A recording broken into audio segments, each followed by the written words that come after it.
Hello students, अस्सलामु अलैकुम। Welcome to learn with Neha Anjum. आज हम एक और इम्पॉर्टेंट टॉपिक डिस्कस करेंगे जिसका नाम है अर्थ एंड इट्स लेयर, ज़मीन और उसकी तह। स्टूडेंट्स, हम कहाँ रहते हैं, हम किस पर रहते हैं और हम सांस लेने के लिए किस चीज़ का यूज़ करते हैं? हम अर्थ पर रहते हैं और हम सांस लेने के लिए हवा का इस्तेमाल करते हैं। स्टूडेंट्स, अर्थ की सरफेस पर 3 चीज़ें प्रेजेंट होती हैं: एयर, वाटर और लैंड, हवा, पानी और ज़मीन। इसी को 3 मेन स्फीयर ऑफ अर्थ भी कहा जाता है। अब देखिए, एटमॉस्फेयर, हाइड्रोस्फीयर और लिथोस्फीयर। हाइड्रोस्फीयर में ओशियंस, रिवर और लेक आ जाएंगे। समंदर, नदियाँ और झीलें वगैरह हाइड्रोस्फीयर में आएगी। ओके। लिथोस्फीयर में माउंटेन्स, स्टोन्स और रॉक्स वगैरह यहाँ पर आएंगे। पहाड़, चट्टान, पत्थर वगैरह यहीं पे लिथोस्फीयर के अंदर ही आते हैं कैटेगरी में। अब आता है एटमॉस्फेयर। यहाँ पर ये सरफेस पर हवा प्रेजेंट होती है ना। चारों तरफ से घेरने वाली परत को एटमॉस्फेयर कहा जाता है। अब देखिए स्टूडेंट्स, एटमॉस्फेयर की भी 5 लेयर होती है। Okay, 5 layers of atmosphere. अब इन 5 लेयर्स को हम एक एक करके डिस्कस करेंगे। स्टूडेंट्स, अर्थ के जस्ट ऊपर वाली जो लेयर होती है ट्रोपोस्फियर कहलाती है। ठीक है, ये लगभग 20 किलोमीटर की ऊंचाई पर होती है और यहीं पर हम रहते हैं और यहीं पर क्लाउड्स बनते हैं, बारिश होती है, हवा रहती है ना, हवा बनती है। ये ट्रोपोस्फियर पे ही ये सब होता है। अर्थ के जस्ट ऊपर वाली लेयर होती है।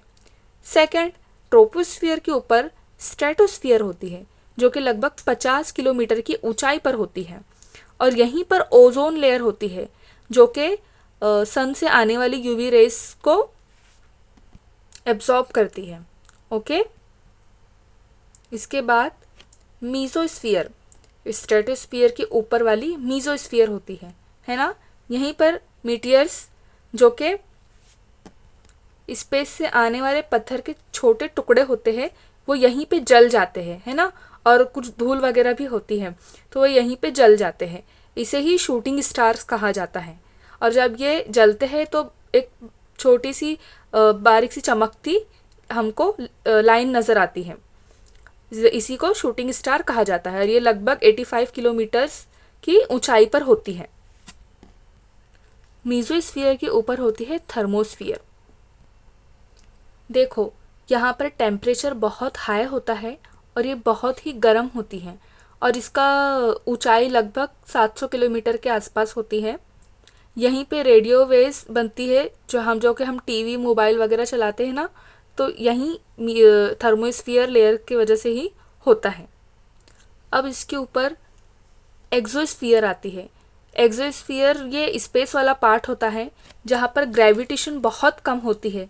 ये लगभग 10,000 किलोमीटर की ऊंचाई पर होती है और यहाँ पर ग्रेविटेशन कम होने की वजह से कभी कभी सैटेलाइट भी यहीं पर मौजूद होते हैं, यहीं पे प्रेजेंट होते हैं, यहीं पे मूव करते हैं और कभी कभी थर्मोस्फियर में भी मूव करते हैं। ओके, एक बार फिर से देखेंगे। सबसे पहली वाली ट्रोपोस्फियर, उससे ऊपर वाली स्ट्रेटोस्फियर, थर्ड वाली मीजोस्फियर, फोर्थ वाली थर्मोस्फियर और फिफ्थ एक्सोस्फियर। ओके, मैं उम्मीद करती हूँ कि आप ये 5 लेयर कभी नहीं भूलेंगे और मैं ये भी उम्मीद करती हूँ कि आज के वीडियो से आपके कॉन्सेप्ट ज़रूर क्लियर हुए होंगे।